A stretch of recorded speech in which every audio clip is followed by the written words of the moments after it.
सत्संग जी बड़े प्रेम और सत्कार से कहना जी धन निरंकार जी। सत्संग जी दास विनती कर रहा है, दास से त्रुटि हो जाए तो अपने घर के बालक समझकर क्षमा करिएगा। सत्संग जी कहते हैं नवरात्रि आया और हमें गलती नहीं करनी, पर गलती हो जाती है। अक्सर हम सभी नहीं चाहते हुए भी गलतियां कर बैठते हैं। नवरात्रि का समय आस्था, भक्ति और साधना का पर्व है। यह सिर्फ एक पूजा पाठ करने का समय नहीं, बल्कि आत्मशुद्धि का अवसर है। लेकिन आजकल हम देख रहे हैं कि बहुत से लोग नवरात्रि को सिर्फ एक रीति रिवाज समझ रहे हैं और निभाते रहे हैं। मान लो एक पूजा भी की तो उसकी तस्वीरें लेकर सोशल मीडिया पर चढ़ा दे रहे हैं। माने तो आसानी में कहे तो फोटोज खींच करके अपने फेसबुक पर, व्हाट्सएप पर लगा दे रहे हो, रीति निभा रहे हो, और कई ऐसी गलतियां कर बैठते हैं जो उनके जीवन में दुख, रोग और दरिद्रता जो लाती है। सत्संग जी अक्सर सोचने वाली बात है। उसी आधारित पर एक कहानी जो सच्ची घटना पर आधारित है। सत्संग जी, एक गांव में बसी हुई एक सच्ची घटना पूरे गांव को हिलाकर रख दिया, और सबको यह समझ आया कि यह छोटी सी गलती कितना बड़ी हिला सकती है। नवरात्रि के दिनों में छोटी सी गलती बड़े विनाश का कारण बन सकती है, इसलिए सतर्क रहे। तो सत्संग जी आइए संपूर्ण जानकारी पांचों कौन सी गलतियां हैं जानते हैं इस वीडियो में। उससे पहले चैनल पर नए होंगे सब्सक्राइब करिएगा। हर इंसान चाहे स्त्री हो या पुरुष, सबको यह बातें जरूरी सुनना है, तो प्लीज़ चैनल पर नए होंगे सब्सक्राइब करिएगा। आइए कहानी की ओर आगे बढ़ते हैं। यह कहानी है बहुत ही विचित्र। गांव में एक परिवार रहता था, श्यामलाल, उसकी पत्नी सुनीता और उनकी बेटी गुनगुन। यह परिवार बहुत धार्मिक था। हर साल नवरात्रि में पूजा, 9 दिन का व्रत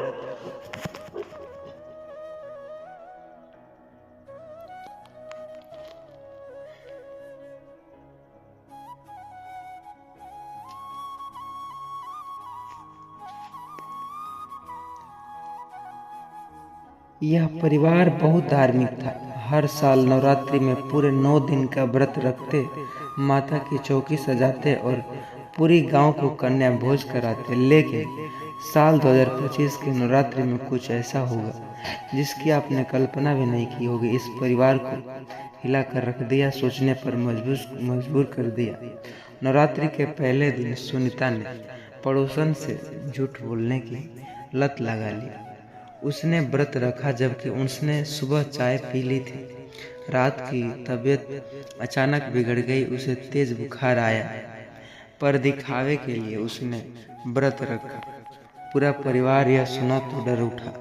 बुखार का नाम। गांव के लोग जो पंडित बुजुर्ग कहा करते, नवरात्रि व्रत में झूठ बोलना सबसे बड़ा पाप है, देवी को धोखा नहीं दिया जा सकता। श्यामलाल बहुत गुस्सा हुआ। उसके पति नवरात्रि के तीसरे दिन खेत में किसी से झगड़ता और मिला, जोर जोर से गालियां देने लगा। रात को जो फसलें में आग लगी, ऐसा मानो विनाश होता रहा। गांव का एक लड़का मोनू, उसने नवरात्रि में भी शराब पी, मुर्गा खाया। अगले दिन वह बीमार पड़ा। गांव के वो 5वें दिन उनका जो एक्सीडेंट हो गया, पूरे गांव में चर्चा होने लगा। देखो, नवरात्रि में ऐसी मर्यादाएं तोड़ने का सही नतीजा है।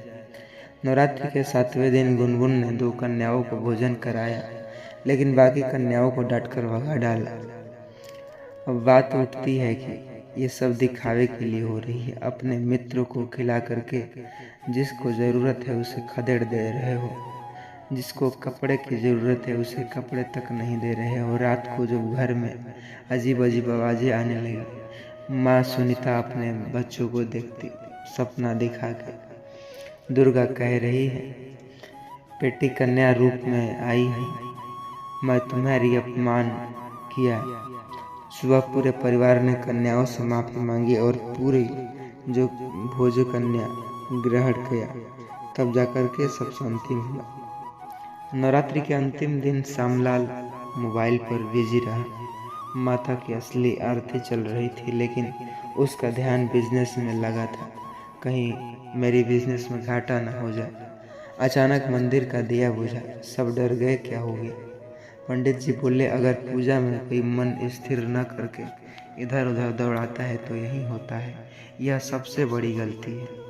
देवी माँ सिर्फ उन 5 प्रश्नों के उत्तर नहीं दिए, और इतना सुन करके उन सभी के मुंह पर प्रसन्न खिल उठे जिनका मन भक्ति में लगा हो। नवरात्रि के आखिरी दिन एक साधु गांव में आए। उन्होंने पूरे गांव को समझकर सिखाया,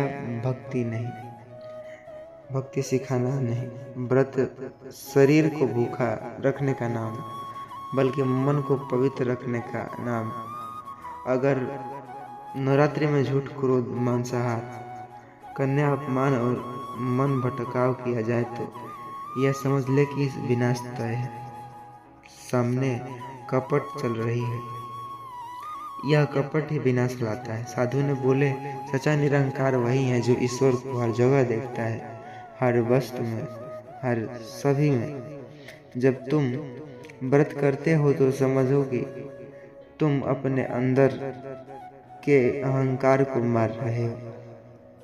उस साल के बाद पूरे गांव में जो ठान लिया गया कि नवरात्रि में इस 5 गलतियां सुधारेंगे। झूठ नहीं बोलेंगे, क्रोध नहीं करेंगे, झगड़ा नहीं करेंगे, मंदिरा नहीं खाएंगे, कन्याओं का सम्मान और पूजा में मन लगाएंगे। अगली नवरात्रि में पूरे साल में सुख शांति आ गई। फसल अच्छी हुई, बीमार लोग ठीक हुए और गांव में खुशहाली का माहौल दौड़ आई। कहानी संदेश हमें यह देता है कि निरंकारी जो कि हमें यह सिखाते हैं कि नवरात्रि के दिनों में की गई एक छोटी सी गलती बड़ी गलती की सजा ला सकती है। लेकिन अगर हम अपने मन को साफ रखें और पूरी श्रद्धा से व्रत रखें तो जीवन में सुख, समृद्धि और शांति आती है। तो समझ जाइए, चैनल पर नए होंगे सब्सक्राइब करिएगा। इस कहानी का मुख्य निचोड़ यह है कि नवरात्रि सिर्फ पूजा का पर्व नहीं, यह आत्मशुद्धि का पर्व है। एक बार की नवरात्रि में इन 5 गलतियों से बच्चे और माता रानी को सच्चे मन से याद किए, आपका जीवन भी बदल गया जैसे इस गांव का बदला। इस कहानी ने यही सीख दिया कि हमें अच्छे से अच्छे बुरे कर्म को त्याग कर अच्छे कर्म करें, ताकि हमें भी कोई न टोके। सत्संग जी, प्रेम और सत्कार से कहना जी, धन निरंकार जी। चैनल पर नए होंगे सब्सक्राइब अवश्य करिएगा, वीडियो को लाइक और प्यारा से कमेंट अवश्य करिएगा। सत्संग जी, प्रेम और सत्कार से कहना जी, धन निरंकार जी। सत्संग जी कहते हैं, गांव में पुराना जो पीपल का पेड़ जो छाया देता है, एक हल्की हवा भी बह रहती है, चारों तरफ शांति, बस पत्तियां की सरसराहट और कहीं दूर से आती मंदिर की घंटियों की आवाज सुनाई दे रही थी। यह कोई साधारण दिन नहीं था, यह था इंदिरा एकादशी, पितृ पक्ष का सबसे महत्वपूर्ण दिन। कहते हैं इस दिन अगर सच्चे मन से व्रत किया जाए और धर्म के अनुसार कर्म किए जाए तो पितरों की आत्मा को शांति मिलती है और घर परिवारों में बरकत आ जाती है। लेकिन इस कहानी का असली मोड़ तब आया जब गांव के एक साधारण आदमी ने इस दिन पीपल के पेड़ पर सिर्फ जो उसके पत्ते लाकर सिर्फ एक शब्द लिख दिया, राम, और कहने लगे इस एक कर्म ने उसकी किस्मत चमका डाली। वह गरीब आदमी जो 2 वक्त की रोटी तो तरसता, वह देखते ही देखते करोड़पति बन गया। यह सिर्फ सच नहीं, सच्चाई है। सिर्फ चमत्कार का ही नहीं, बल्कि यह कहानी विश्वास, भक्ति और कर्म की शक्ति को समझाने वाली है। और साथ ही इस चेतावनी को भी, जो लोग इस दिनों को अनदेखा कर देते हैं वे धीरे धीरे विनाश की ओर भी पहुंचने लगते हैं।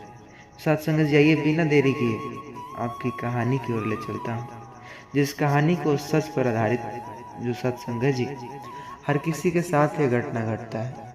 तो प्लीज़ वीडियो को पूरा अवश्य सुनिएगा। इसमें हर महिलाएं बहनों के लिए बहुत ही बेसब्री से इंतजार था इस दिन का।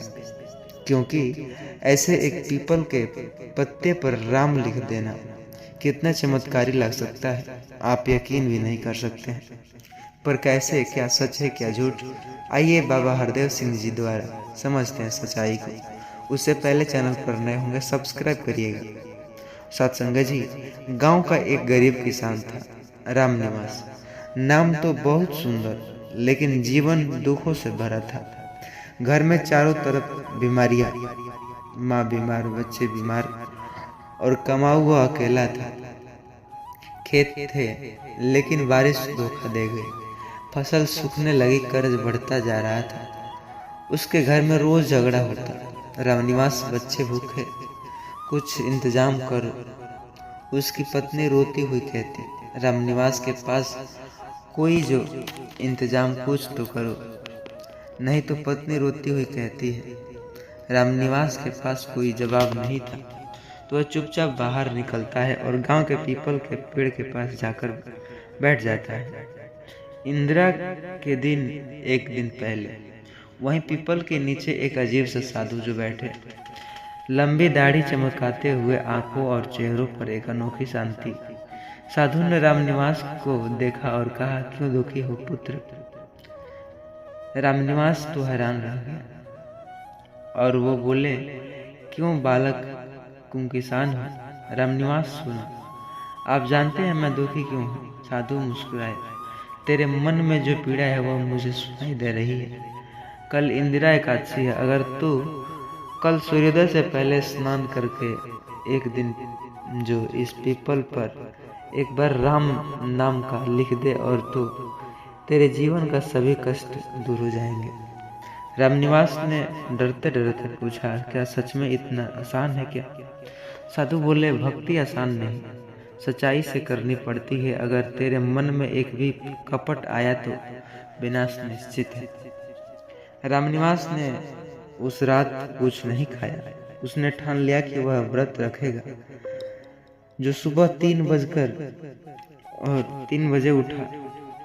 ऐसे में तो नदी में स्नान किया और घर में मंदिर दीप जलाया और हाथ में चूने का टुकड़ा लेकर पीपल के पास पहुंचा। दिल धड़कने लगा। उसने चारों ओर से देखा कि पीपल की छाल पर लिखा है राम। उस क्षण उसे लगा कि जैसे हवा रुक गई हो, पूरे वातावरण बदल गया हो। पत्तियां से मानो कोई आवाज नहीं आई। भक्त, तेरा दुख हर लिया। रामनिवास घर लौटा तो देखा कि उसके खेतों में रात भर में ओस जैसी नमी आ गई। अगली ही सुबह हल्की बारिश और सब कुछ बदल गया। गांव के लोग आश्चर्यचकित में थे। भाई, तेरे खेत में फसल तो लगा, बाकी सब खेत तो सूखे पड़े हैं। रामनिवास बस मुस्कुराए और बोले। कुछ ही महीनों में रामनिवास की फसल दोगुनी हुई। उसने कर्ज में डूबा था, कर्ज लिया था। फिर उसके जो साल उसकी जमीन के पास सड़क निकली और सरकार ने उस जमीन का इच्छा मुआवजा दिया। देखते ही देखते वह करोड़पति बन गए। गांव के लोग अब भी सम्मान से बुलाते उन्हें। रामनिवास भाई, हमें भी वह उपाय बता दो। रामनिवास कहता, उपाय में ताकत नहीं, ताकत तुम्हारे विश्वास में है। अगर सच्चे मन से भक्ति करो तो चमत्कार खुद चला आएगा।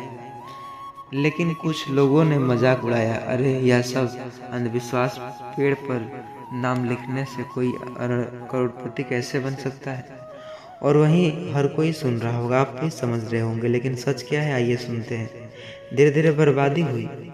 एक फसल में कीड़े लगे और पूरे जो परिवार, उनका बेटा था, वो बीमार पड़ गया। एक दिन व्यापार बंद हो गया। गांव में चोरी, सबके समझ में आ गई कि क्या खेल खेल रहे थे।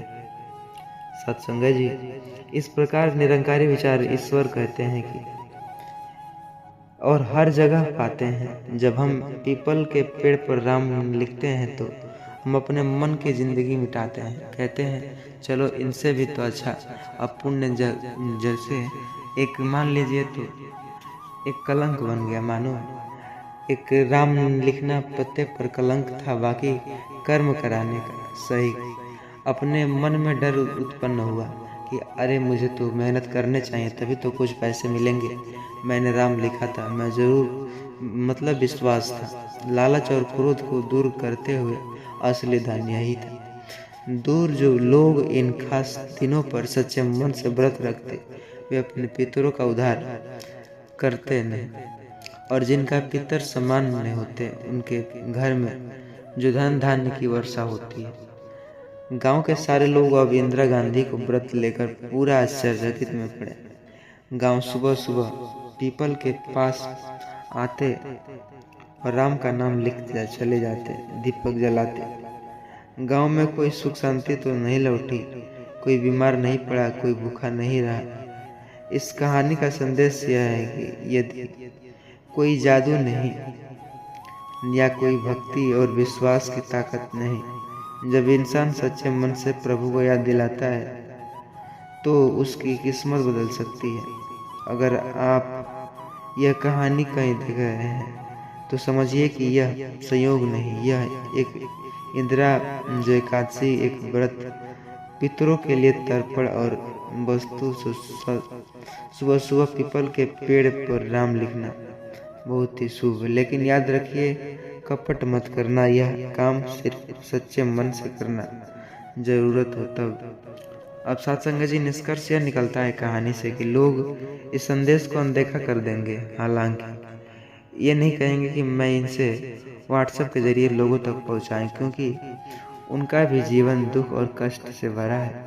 तो क्यों मदद करेंगे, दूसरों की हेल्प करेंगे, तभी तो हेल्प होगी। तो वीडियो को लाइक करिएगा, दूसरों तक व्हाट्सएप के जरिए शेयर जरूर करिएगा, क्योंकि यह सिर्फ एक जो परंपरा नहीं बल्कि भारतीय नियम है जो पितरों को याद करते हैं।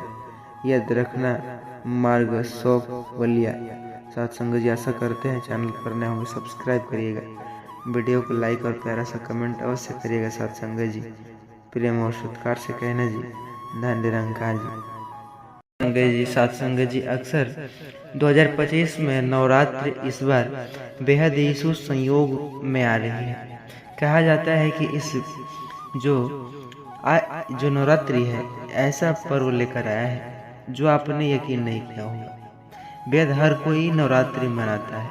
इस वीडियो को शुरू से लेकर अंत तक जो भी माता बहन इस वीडियो को देखेगी, उसे लाभ प्राप्त होगी। घर में दुख दर्द और तकलीफ जो भी होगा, सभी आपको जो खत्म